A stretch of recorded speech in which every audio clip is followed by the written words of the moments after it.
ओम नमो भगवते वासुदेवाय. अधिक मास प्रारंभ.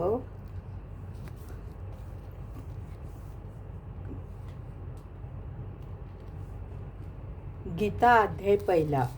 काल मी तुम्हाला गीता अध्याय पहिला सांगितला आहे. त्या अध्यायापासून काय पुण्य प्राप्त होते याचं महात्म्य मी आज तुम्हाला सांगत आहे. पार्वती म्हणाली, श्रीमद भगवद्गीतेच्या पहिल्या अध्यायाचे महत्त्व.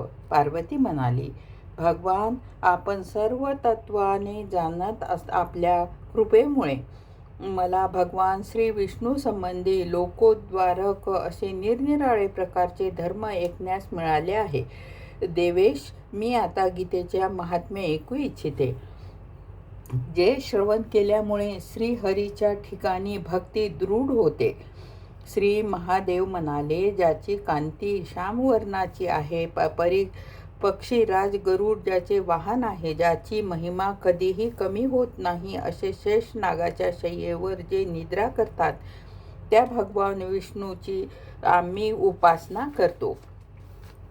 एक काळची गोष्ट आहे. मूर नामक दैत्याचा वध करणारे भगवान विष्णू शेषनागाच्या रमणीय आसनावर सुखपूर्वक विराजमान झाले होते. त्यावेळी सर्व लोकांना आनंद देणाऱ्या भगवती लक्ष्मीने त्यांना विनयपूर्वक प्रश्न केला. लक्ष्मीने विचारले, आपण सर्व जगाचे पालन करता आहात, तरीही आपला ऐश्वर्यासंबंधी उदासीन वृत्ती ठेवून आपण या क्षीरसागरामध्ये निद्रा करीत आहात, याचे काय कारण आहे? श्री भगवान म्हणाले, सुमुखे, मी निद्रा करीत नाही, परंतु तत्वाचे अनुसरण करणाऱ्या अंतर्दृष्टीच्या योगाने आपल्याच ईश्वरीय तेजाचा साक्षात्कार करीत आहो. योगी पुरुष आपल्या कुशाग्र बुद्धीच्या योगाने आपल्या अंतःकरणात जे तेजाचे दर्शन करतात, तत्वा ज्ञान मी सक लोक या तेजाच्या योगाने वेदांचे सारतत्व निश्चित करतात. हे महाईश्वरीय तेज आज प्रकाश स्वरूप आत्मस्वरूपी, रोग व शोकरहित, अखंड आनंदकंद आणि दैत्यरहित आहे. या जगाचे जीवन ज्याच्या अधीन आहे, मी त्या तेजाचा अनुभव करीत आहो. देवेश्वरी, या कारणामुळेच मी आपणाला निद्रा करीत असल्यासारखे दिसतो. श्री लक्ष्मी म्हणाली, ऋषिकेश, योगी पुरुष आपले ध्यान करतात. ध्यान करण्यासारखे आपल्या शिवायही दुसरे तत्व आहे. हे केल्यानंतर मला फार कुतूहल वाटत आहे. या चराचर जगाची उत्पत्ती, स्थिती आणि लय आपणच करता, पण आपण सर्व शक्तिमान आहात. आपली शक्ती अशी अवस्था असताना सुद्धा आपण त्या परमतत्वापेक्षा वेगळे आहात, तर त्याचा मला उपदेश करा. श्री भगवान म्हणाले, आत्म्याचे स्वरूप दैत्व आणि अदैत्व याहून वेगळे आहे. भाव व अभावरहित आहे, तसेच आदि व अंतरहित आहे. ज्ञान प्रकाशाने मिळणारे आणि परमात्मा आनंद रूप असल्यामुळे अतिशय सुंदर आहे.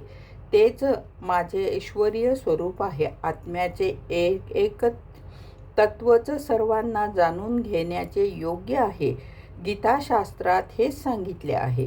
परम तेजस्वी भगवान विष्णू हे वचन ऐकून लक्ष्मी देवी शंकेने विचारले, भगवान, जर आपले स्वरूप स्वतः परमानंदयुक्त आणि मन व वाणीने जाणून घेण्याच्या पलीकडे आहे, तर गीताशास्त्र याचा उपदेश कसा करू शकते?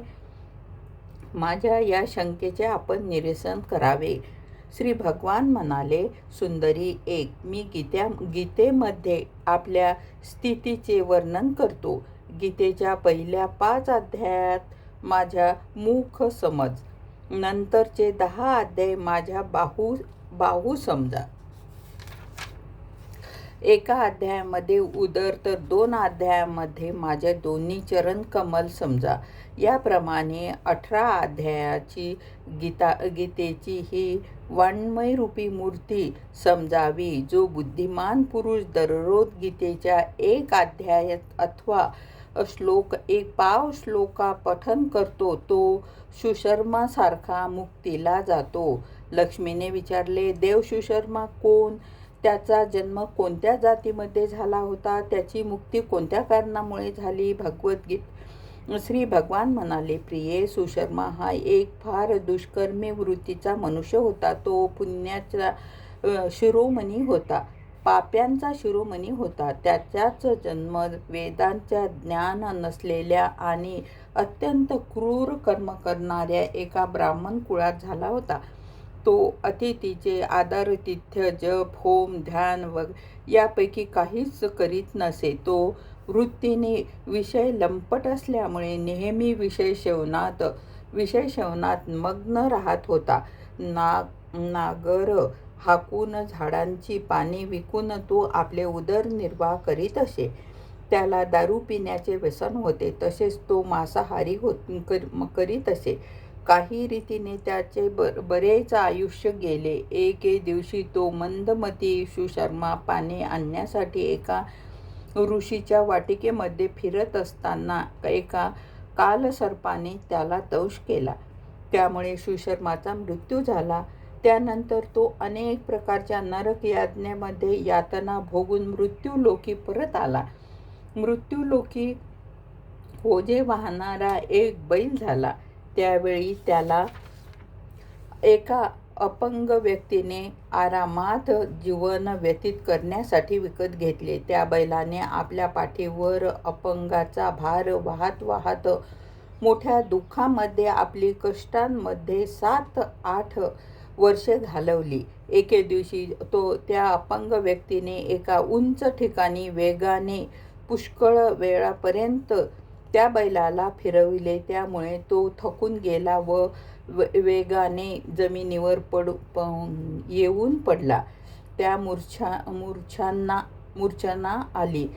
त्याला पाहण्यासाठी मोठ्या कुतूहलाने तेथे जनसमुदाय एकत्रित झाला. त्या जनसमुदायात एक पुण्यवान व्यक्तीने त्या बैलाचे कल्याण व्हावे या हेतूने आपले पुण्य त्याला दिले. त्यानंतर दुसऱ्याही लोकांनी आपापले पुण्य स्मरून त्या दान केले. त्या गर्दीमध्ये एक वेश्या उभी होती. तिला आपल्या पुण्याबद्दल कल्पना नसताना सुद्धा तरी लोकांचे पाहून त्या बैलाला तिने पुण्यदान केले. त्यानंतर यमांचे दूत सर्वप्रथम त्या मृत प्राण्याला यमपुरीमध्ये घेऊन गेले. परंतु त्या ठिकाणी वेश्येने दिलेल्या पुण्यामुळे हा पुण्यवान झाला आहे असे विचार करून यमाने त्याला सोडून दिले. नंतर हा बैल भूलोकी येऊन एका कुलशील संपन्न अशा ब्राह्मण कुटुंबात जन्माला आला. त्याला पूर्वजन्माचे स्मरण होते. पुष्कळ दिवसानंतर अज्ञानाचा नाश करणाऱ्या कल्याणमय तत्वाचा जिज्ञासू होऊन तो त्या वेश्येजवळ गेला आणि तिला म्हणाला, तुम्ही मला पूर्वजन्मी कोणत्या पुण्यदान केले? त्या वेश्येने उत्तर दिले, पिंजऱ्यात बसलेला हा पोपट दररोज काहीतरी पठण करतो. त्यामुळे माझे अंतःकरण पवित्र झाले आहे. त्याचे पुण्य मी तुमच्यासाठी दान केले होते. त्यानंतर त्या दोघांनी त्या पोपटाचा विचारले असता त्याने आपल्या पूर्वजन्मीचे आठवण करून त्यांना पूर्वीचा इतिहास कथन करण्यास प्रारंभ केला. गोपाल कृष्ण भगवान की जय. पोपट म्हणाला, पूर्वजन्मी मी एक विद्वान असून सुद्धा विद्वत्तेच्या अभिमानाने मोहित राहत असे.